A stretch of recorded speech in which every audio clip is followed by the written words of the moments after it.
Welcome to our first Phase 2 video in the Aviation Sales and Marketing Executive Brief series. This one is on credibility and closing. So I'm Paula Williams. And I'm John Williams, and we're here to help you guys figure out how to sell more products and services in the aviation industry. Correct. We are ABCI, Aviation Business Consultants International. So Phase 2 is actually one of the most important phases and one of the most overlooked phases in marketing. Wouldn't you agree, John?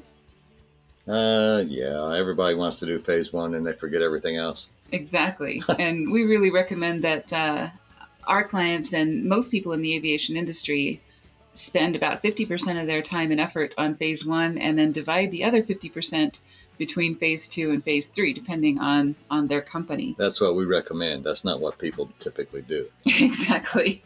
If everybody would just listen to us, things would go much better. So if we look behind the covers of Phase 2, which is building credibility and closing, and this is after someone has first made contact with you at a trade show or some kind of a call to action like we talked about in the last set of videos, you want to keep that relationship going with a series of communications. And that can be emails, phone calls, social media, newsletters, printed and mailed newsletters, direct mail promotions. And you'll notice that this is a loop. So you go around this loop any number of times. It doesn't end directly. You don't just send them one email and they buy something. That's not the way it works, right?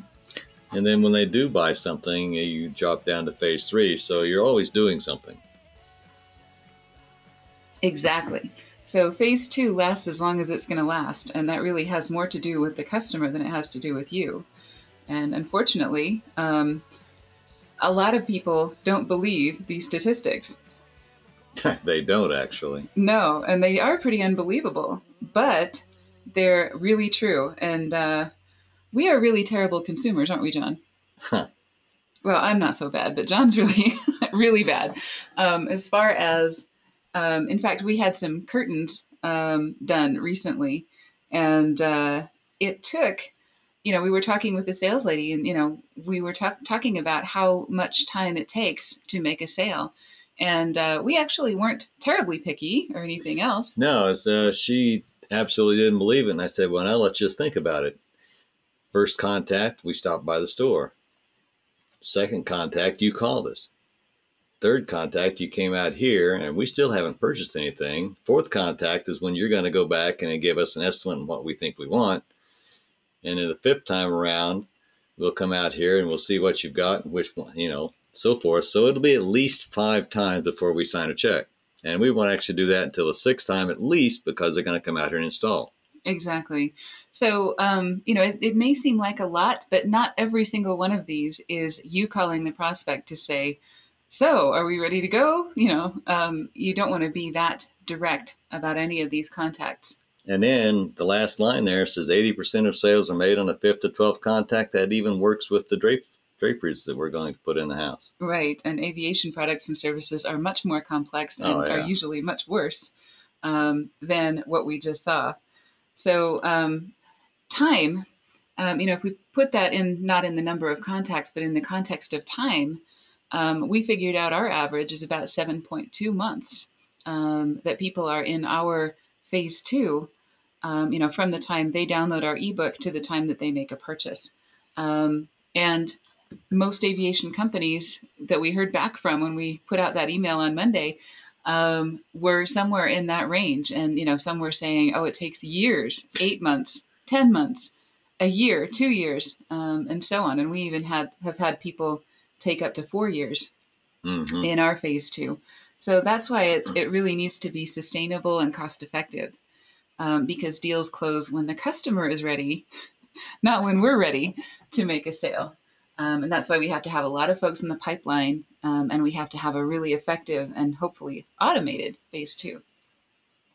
So what do we do in our Phase 2? What do we put in those emails? How do we make that interesting and keep going for 8 to 12 times and not drive people crazy? Pieces and parts. Pieces and parts. We do great stories and great series, which we call content marketing or drip marketing. You may have heard those terms. They're used a lot in the industry. And the goal here is to sustain people's attention over the long period of time that it takes sometimes to get those budgets approved and those regulations in place and, their organizational structure straightened out or whatever it is that needs to happen. The intent is to keep them talking about us when they have those sorts of things come up in meetings. Exactly. So we really want to stay in the front of their mind while all those delays and things are going on, a lot of which are outside of our control. And we want to make sure that these pieces that we're putting out are effective, but that they are not directly sales pitches. Nothing drives you crazier than somebody that calls you on the phone, and wants you to buy something, and they call you the next week and they say, "So, are we ready yet? Are we ready yet? Are we ready yet?" Yeah. You don't want to be that guy. Or girl. Or girl.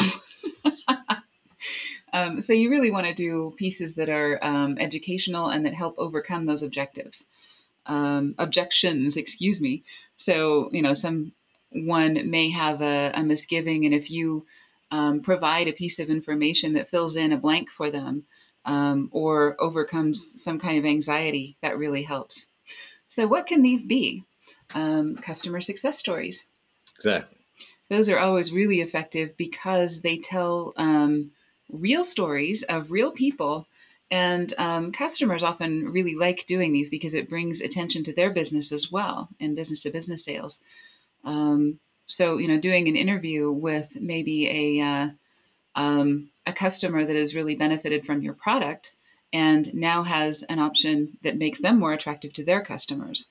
And you can do a joint marketing effort with that. You can do cautionary tales.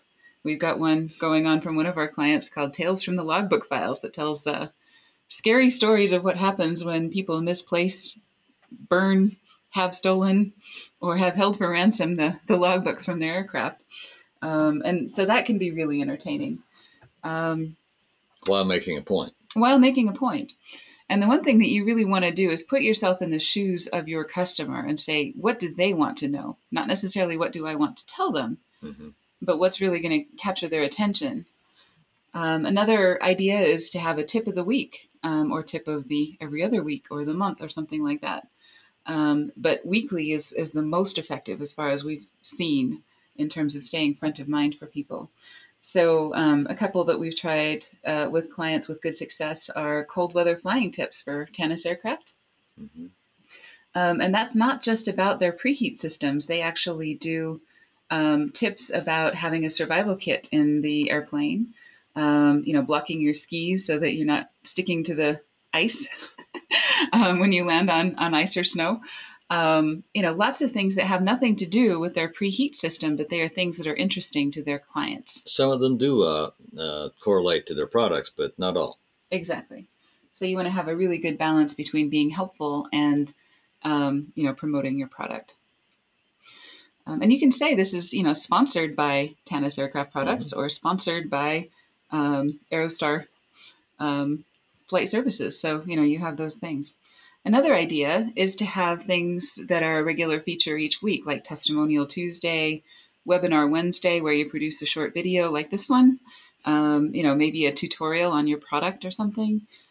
Throwback Thursday, where you can do customer stories or things that have happened in the past, things in the history of your company that you want to highlight, different accomplishments and things like that.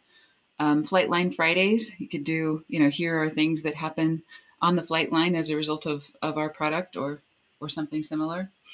So the important thing is to find something that works for you that's going to make it really easy to come up with something new on a regular basis that you can use in each of those types of communications, in those emails, those newsletters, those social media conversations, and that, of course, includes your blog and direct mail and other kinds of things. And what that does is it brings attention to your product or service so that at some point a customer is going to give you a call and say, can you tell me more about this or tell me more about my specific situation because I'm more interested than I was before based on what I just learned. And sometimes they will actually call you and say, I'd like you to come show your product to my company because of this email that you just sent out on Monday, that was kind of the final straw for us. We're ready to go. Let's go ahead. And they already have your contact information. And of course, it even happens with marketing from time to time. Exactly. And of course, that leads to a sale, which is really the objective here, right? Right. Okay. So, that is a wonderful thing and really helps us get those things going. Now, you're going to have to format these things a little bit differently for each of these media. Of course, an email, you may want to put the first paragraph with a read more button to take them to your blog. You want to keep those emails short. In social media conversations, you want to make sure that you're including a really engaging image and you're doing things that are going to make for a really interesting social media post. In your printed and mailed newsletters, those may only come out once a quarter, whereas you're putting out your emails once a week. And, there's nothing wrong with that either. You can just put kind of a best of or, a shortened version, a Reader's Digest of your best blog posts during that quarter in your printed mails newsletters. And then direct mail promotions, you may want to tie something in with a contest that you have going on in social media or, something having to do with your newsletter. So these things all fit together. And, the way that fits into your marketing system, of course, is to have a really coherent and fantastic phase 2 that makes sense. So other videos in this series are going to be qualifying prospects, selling to large organizations, infiltrating the corporate structure, which is not easy, and interactive sales presentations. And then, of course, we're going to have a panel discussion. I'm actually pretty excited. We're going to have Dave Santo from Aerostar Training Services and Brad Harris from Dallas Jet International. So 2 folks who are masters at the educational approach of selling. And it's going to be really exciting to hear from them. So thank you for joining us. This was a short video, but hopefully very instructive. And hopefully you can put together a short series of stories that will help you keep that phase 2 going in a really effective way. We're trying to keep them concise in 10 to 15 minutes, so it looks like we did that this time. Absolutely.